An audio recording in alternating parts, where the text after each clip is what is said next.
En manchette aujourd'hui, retour sur une belle fin de semaine active dans Berthier. Bonjour à tous et bienvenue à votre bulletin d'information sur les ondes de CTRB, votre télévision locale et régionale, aujourd'hui, le 3 septembre 2024. Voici donc en images un retour sur la dernière fin de semaine à Berthierville et à Saint-Ignace-de-Loyola.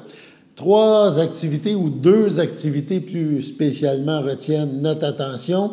La première édition de la classique automobile du Vieux-Berthier, incluant le spectacle Elvis Fever. Ça s'est déroulé dans le Vieux-Berthier, aux abords de l'Esplanade.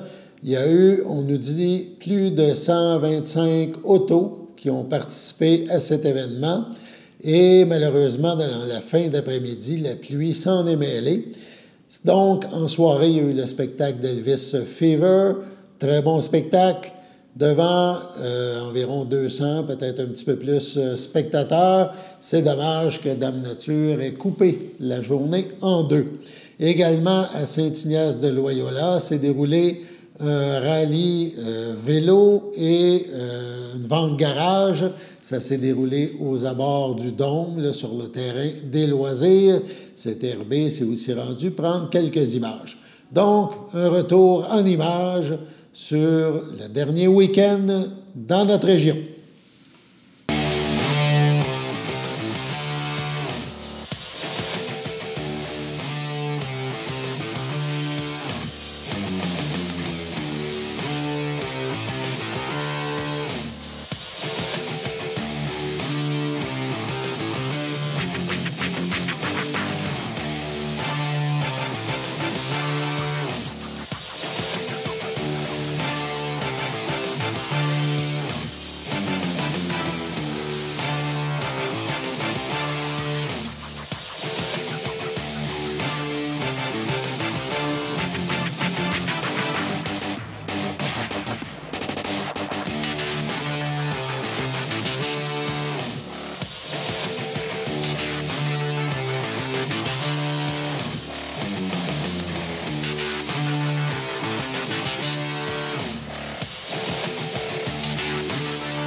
what you have done. I can't see it right.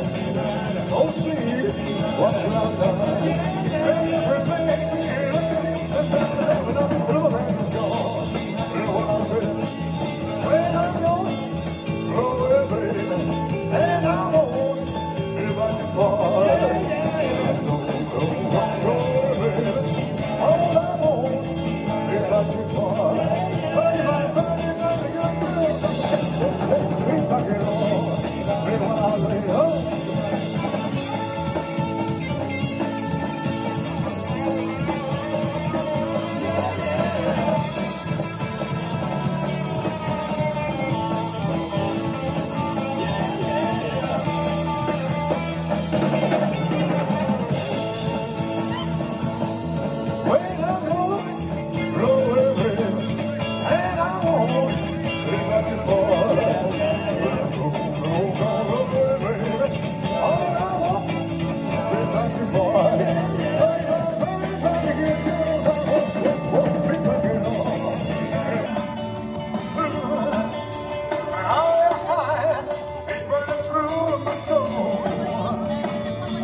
Félicitations aux deux organisations, ceux de la classique automobile du Vieux-Berthier et aux loisirs à Saint-Ignace pour cette journée pour les jeunes et les moins jeunes. On se déplace à Saint-Cuthbert. C'est confirmé, il y aura élection. En effet, 5 candidats visent le poste de conseiller numéro 4. Ces candidats sont Élise Fafard, Jean-François Pesan, Sébastien Roy, Sandra Quinn et Denis Faust. Il y aura donc élection le 29 septembre prochain pour le poste de conseillère ou de conseiller numéro 4. Il y aura aussi une journée de vote par anticipation. C'est le dimanche précédent, donc le 22 septembre de midi à 20 h. Le vote, lui, aura lieu le 29 septembre, dimanche, de 10 h à 20 h. Et ça touche toutes les sections de vote. Les gens ils devront aller voter là, au 1891 rue principale à Saint-Cuthbert. Si votre domicile n'est pas dans la municipalité, donc si ce n'est pas dans la municipalité, que vous êtes inscrit ou vous êtes inscrite ou inscrit au vote par correspondance, donc le président d'élection doit avoir reçu vos bulletins de vote au plus tard le 27 septembre à 16 h 30. Si vous n'avez pas reçu vos bulletins de vote, le 23 septembre, on vous invite à communiquer avec la municipalité à Saint-Cuthbert. Donc, il sera possible aussi le 29 septembre à compter de 20h15.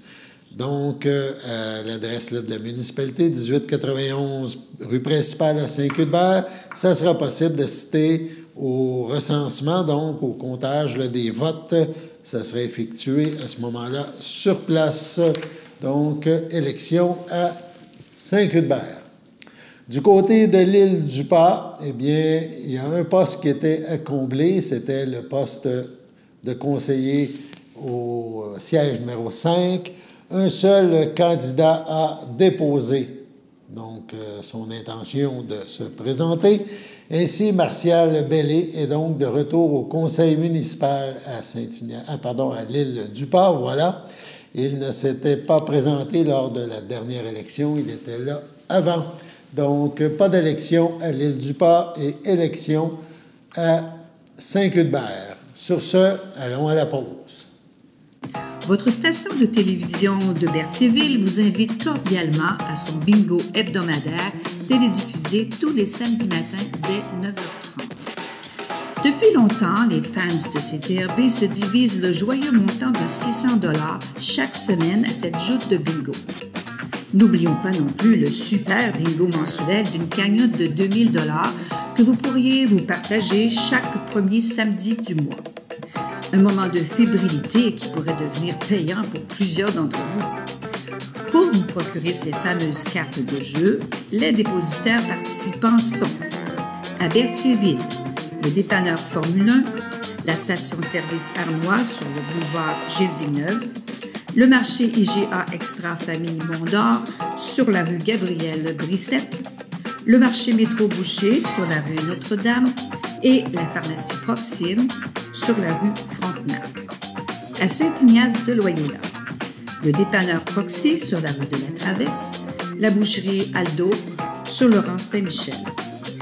C'est donc un rendez-vous hebdomadaire chaque samedi matin à 9h30 sur les ondes de CTRB, votre télévision locale et régionale, celle-ci toujours en haute définition. Toute l'équipe de CTRB vous remercie de votre fidélité et vous souhaite bonne chance.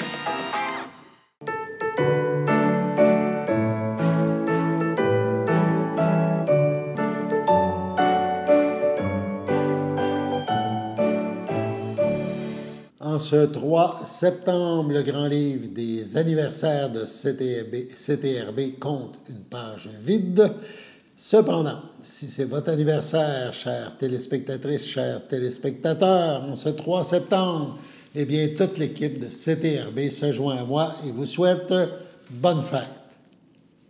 Le ministère des Transports et de la Mobilité durable du Québec annonce la réalisation cet automne de la toute première enquête origine-destination, une enquête EOD, à l'échelle nationale.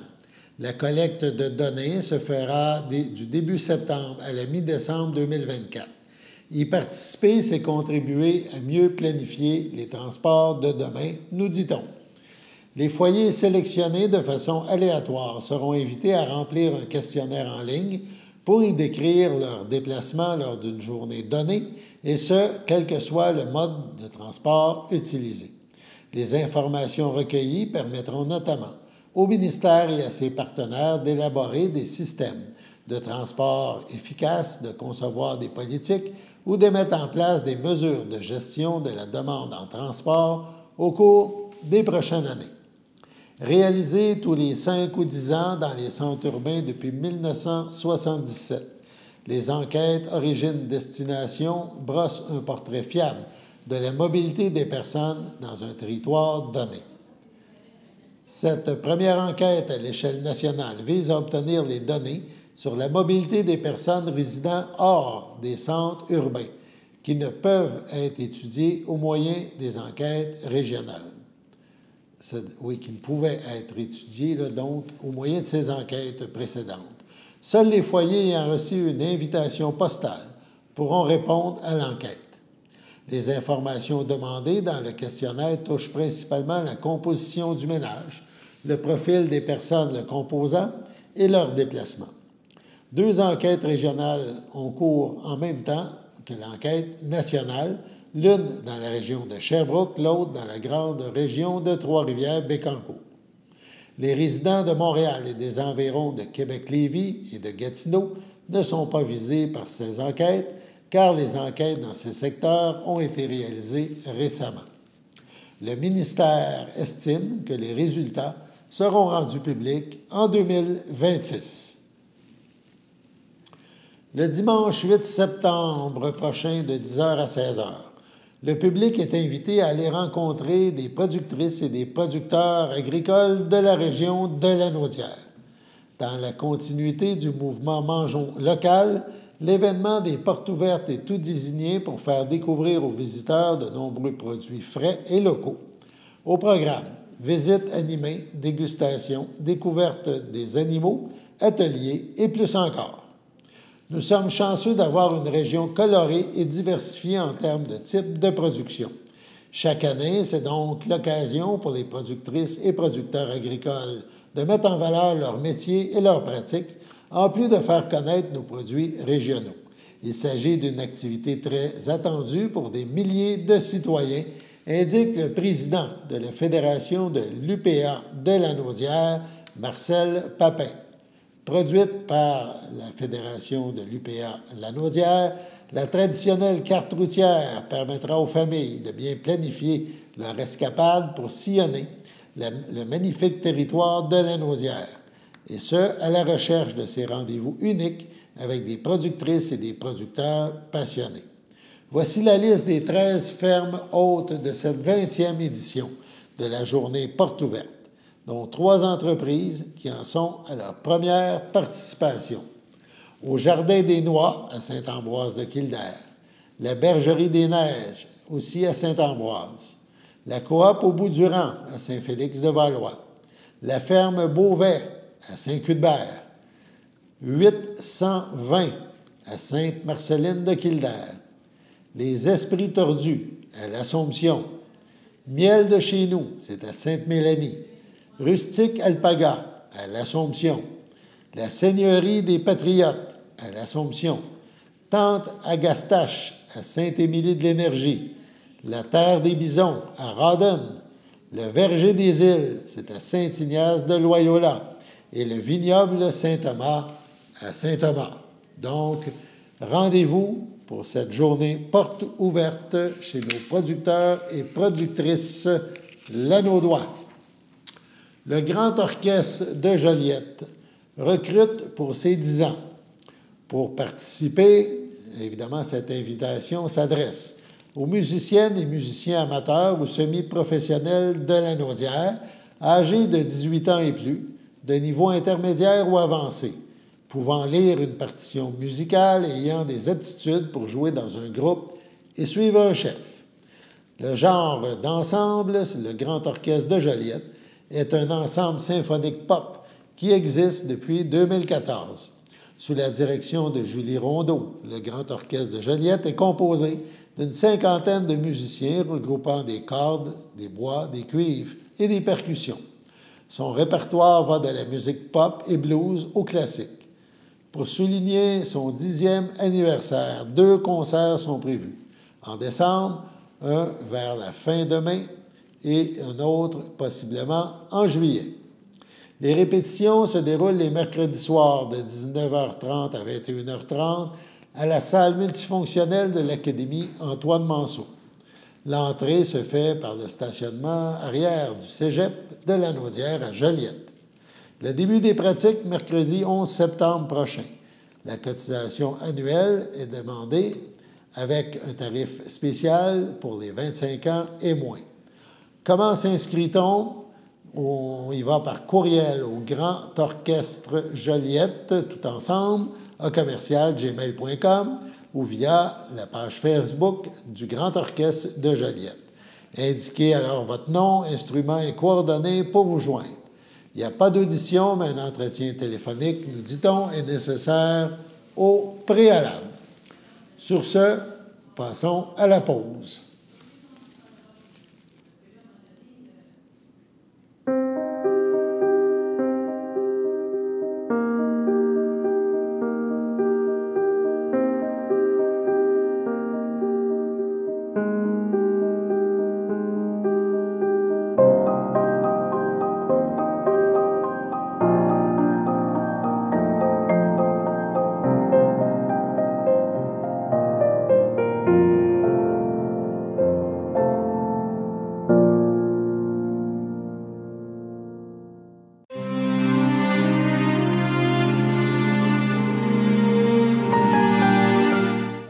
Au CHDL de Saint-Charles-Borromée, le 29 août, à 70 ans, est décédé M. Hérol Laforêt, conjoint de Christiane Guévremont, demeurant à Berthierville, natif de Saint-Ignace de Loyola.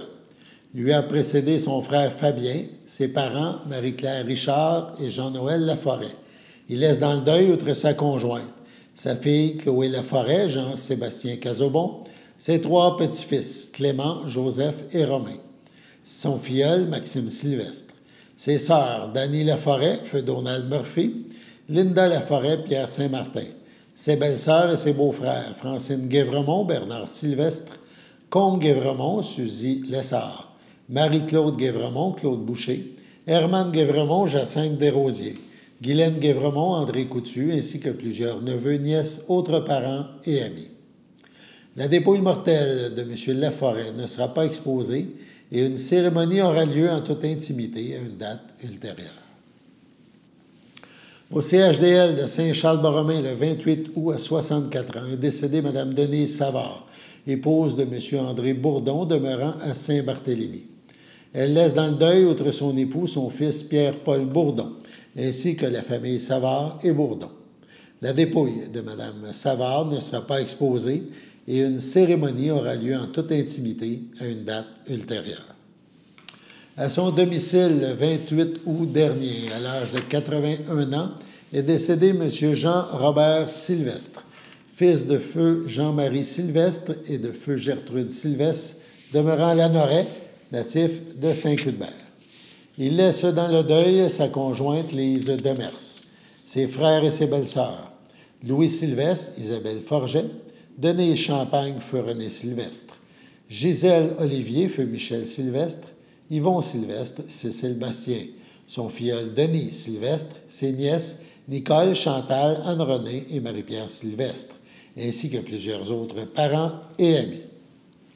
La dépouille mortelle de M. Sylvestre ne sera pas exposée et une cérémonie aura lieu en toute intimité à une date ultérieure. Au CHSLD du Piémont, le 13 août dernier, à l'âge de 67 ans, est décédé M. André Latour, de Saint-Ignace de Loyola. Il laisse dans le deuil ses filles, Rachel Latour, Andréane Latour, Dave Brissette, ses petits-enfants, Brian et Megan Brissette, ses sœurs, feu Lucette Latour, Diane Latour, Armand Bergeron, Lisette Latour, feu Alain Giroux, Jacques Fafard, Daniel Latour, Robert Forêt, ses nièces, Catherine Forêt, Geneviève Giroux, Anne-Marie Giroux, ainsi que leurs conjoints et enfants. Autres parents, nombreux amis, ainsi que son grand ami Claude Guévremont. Les filles de M. Latour désirent remercier le CHSLD du Piémont pour les soins exceptionnels prodigués à leur père. La famille vous accueillera vendredi, le 6 septembre, 18h à 21h, et samedi, le 7 septembre, à 9h, au complexe funéraire Efterio, 741 rue Notre-Dame, à Berthierville. Les funérailles auront lieu samedi, le 7 septembre, 11h, en l'église de Berthierville. M. Latour sera inhumé au cimetière de Saint-Ignace de Loyola.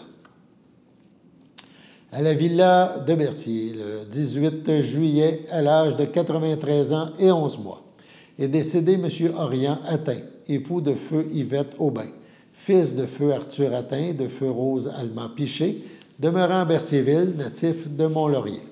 L'ayant précédé Regina, Mariana, Lionel, Antonio, Béatrice, Laurence, Cyprien et Jean-Guy.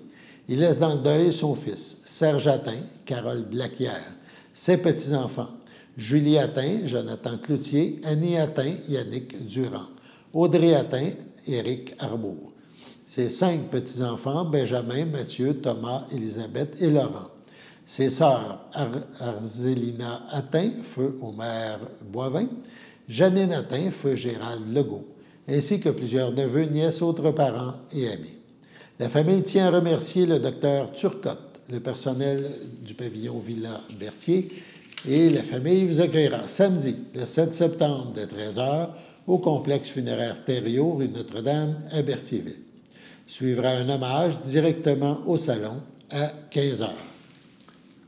C'est avec beaucoup d'émotion que nous annonçons le décès de Serge Soulière, survenu le 26 août dernier. Les cœurs de ceux et celles qui l'aimaient le plus sont profondément touchés. Sa femme Claire, sa fille Élisa, son conjoint Jonathan, son fils Jonathan et sa conjointe Liette, ainsi que ses petits-enfants Thomas, Laurent et Sarah Rose.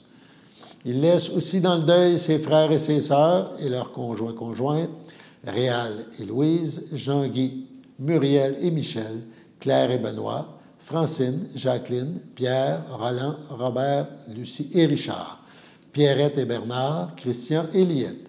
Il ne sera pas oublié non plus par son beau-frère Jean-Denis, toute sa famille élargie et ses nombreux amis. La famille recevra vos sympathies au salon funéraire F. Thériault à Berthierville le dimanche 8 septembre. De 13 à 15 heures, une liturgie de la parole suivra.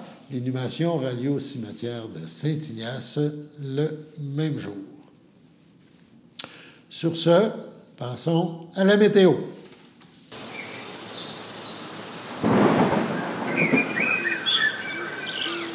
Bienvenue à votre météo de cette semaine. Aujourd'hui, mardi soir, ce sera un ciel variable, une température de 18, un temps ressenti de 18. Mardi nuit, ce sera un ciel variable, une température de 11, un temps ressenti de 10. Mercredi matin, ce sera ensoleillé avec passage nuageux, une température de 14, un temps ressenti de 13. Mercredi après-midi, ce sera ensoleillé, une température de 24, un temps ressenti de 23. Mercredi soir, ce sera dégagé, une température de 19, un temps ressenti de 20. Mercredi nuit, ce sera des bancs de brouillard, une température de 13, un temps ressenti de 12. Et voilà, c'était tout pour votre météo.